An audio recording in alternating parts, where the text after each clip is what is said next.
Connoisseur. 50 cents an hour. So I think it's going to be every time.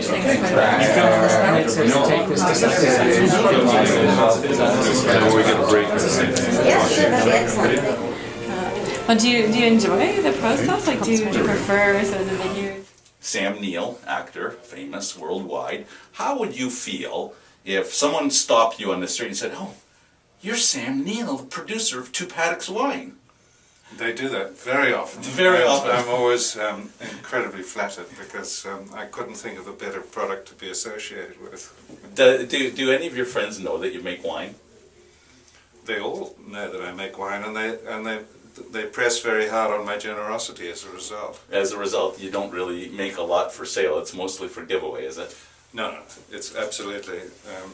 And look, to be honest, I really started to because I wanted to put some wine on the table in a hospitable way for my friends. Well, you grew up in a home of liquor distributors, so there was always wine. Was it wine or was it liquor on your table? No.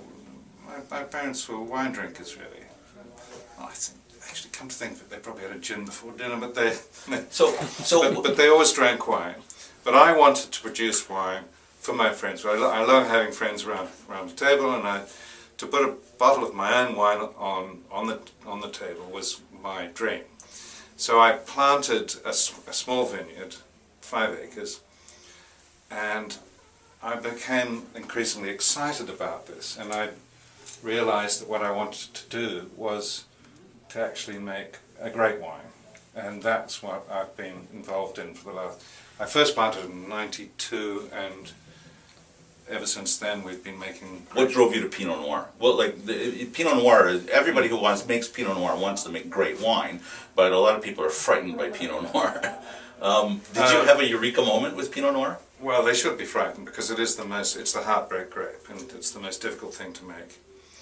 And you can only really grow it in marginal places, that's to say, in a climate that will let you down. Like South Island of New Zealand. Like where we are, and as we speak it's November, and November can lurch between about 23, 25 degrees Celsius and -3. That much? Yeah, and it's all over the place. But you need those cold nights for the grape to hold on and to develop all those extraordinary, beautiful things that Pinot has. Otherwise, I mean, you can grow Pinot Noir anywhere, really. Right, but you have a really long, cool season. It's a long season. Otago. That's the secret to everything. Yeah. Yeah, but I'm still curious. What drove you to Pinot Noir? Why not Chardonnay? Why not Riesling? Why not Bordeaux style wines in Gimlet's Gravels or? Well, first of all, I couldn't grow. It's not warm enough to grow Cabernet or Merlot. Right. So forget about it. So you were stuck with the property and then decided to make wine, or you decided to make wine and chose a property for it? Well, I live in that area. Right. And it became apparent in the late 80s that it was actually possible to grow Pinot Noir there. I already had a passion for Pinot Noir. I hate that word passion, but I'm going to use it anyway. But I had a passion for Pinot Noir because I was living in London from 1979 to 1980. I lived there for about 10 years, at a time when it was still affordable to drink Burgundy, great Burgundies. And I could buy a Grand Cru for 20 quid down at my wine shop. You can't do that now. But that was when I started to get absolutely fascinated by Pinot Noirs via Burgundy, and then when I discovered that I could actually plant and grow and make Pinot Noir down the road from my house, I thought, this is too good. Right, you grew up in Dunedin, not too far away. That's what you mean. That's right correct. Down the road. Yeah. Yeah. But now I live near Queenstown, and all my vineyards are within 30 to 40 minutes of. Who's your nearest winery neighbor at Two Paddocks? Well, initially at the first vineyard, my immediate neighbour, well, I've got two immediate neighbours. One is Henry Van Ash, who's one of the founders of the bungee, which is one of those things that New Zealand is now famous for. In the world. And he's on one side, and the other side is a very old friend of mine called Roger Donaldson, who's a film director who lives and works in Los Angeles, we planted our first little vineyards together, and he has a label called Sleeping Dogs. Two Paddocks was supposed to be a little business. His paddock and my paddock were going to make Two Paddocks wine, but he got frosted and his grapes didn't grow, and so I stuck with Two Paddocks, and then by the time he rather belatedly came on the scene. And then later on, you grew a little further and purchased another vineyard of, I think it's around 150 or 180 acres with some Riesling on it. Right. Although I planted more Pinot Noir. I planted more Pinot Noir, and now it's 3 vineyards. Right. The total acreage under grape, I think, is about 30 acres now. And do you see yourself as growing out of the acting business and into the winemaking business? Do you see that as a future? No, not at all. Never let go of one or the Not other. at all. First of all, there is no money to be made in wine. Yes. In fact, anyone who's watching this, don't think it's a good idea if you want to make money. So, acting is my profession, and I love it, and I'll never give it up. No, there is one catch, I have to say, is that although I'm not a very serious person, I'm very serious about winemaking, and I'm very serious about acting. But if you do two things, people there's sometimes a little thought at the back of some people's heads that if you're making wine, you're probably not that serious about your acting. If you're acting, your wine probably isn't quite as serious as that guy's. Right. On the other I hand, don't think this is true in my case. I don't think it's true either. I think it's just the opposite. If you want something done, go to the busiest person you know to get it done, to help you.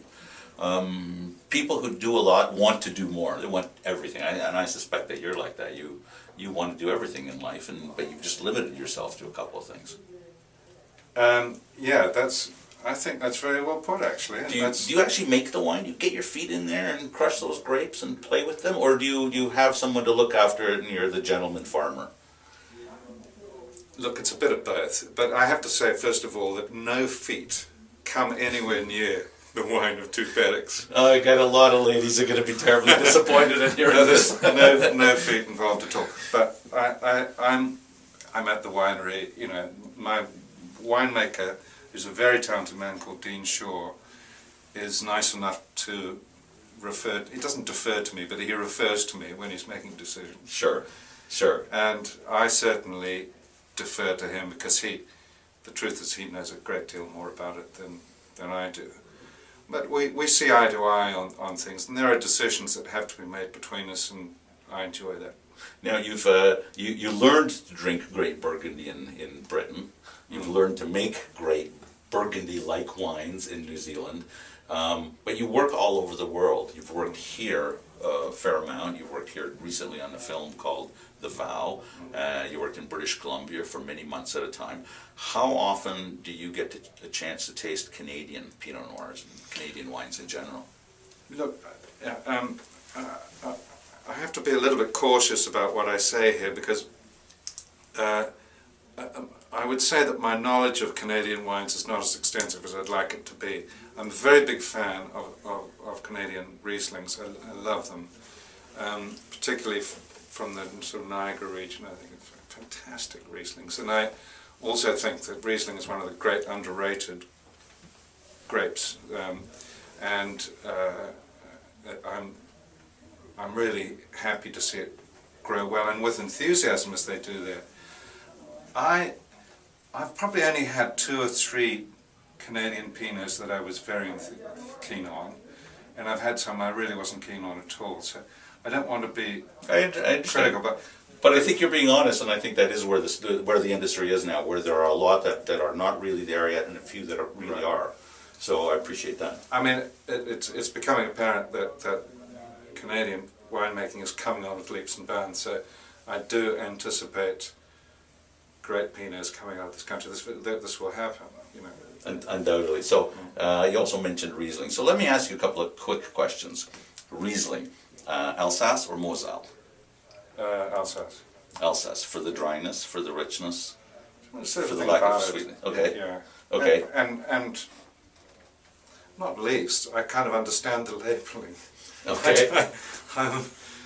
I really had a lot of trouble with German German labels, and I just don't know what they're talking about, and it makes, I don't have that long in a wine shop to make Okay.